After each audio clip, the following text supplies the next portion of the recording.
Franklin Drilon ang Build, Build, Build program ng Administrasyong Duterte.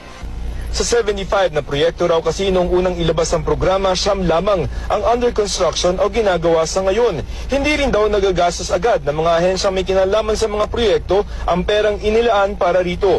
Wala pa sa kalahati ang porsyentong ginagastos ng DOTR at DPWH. Mahigit 12 trilyong pisong utang ang mamanahin ni President Bongbong Marcos mula sa Duterte administration. Sa pinakauling tala ng Bureau of the Treasury, umabot sa 12.79 trillion pesos ang national government debt sa katapusan ng Hunyo.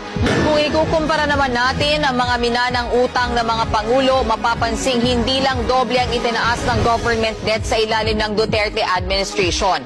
Mula sa 5.9 trillion pesos na iniwan ni dating Pangulong Noynoy Aquino, nag-iwan si Pangulong Duterte ng 12.79 trillion na utang kay PBBM.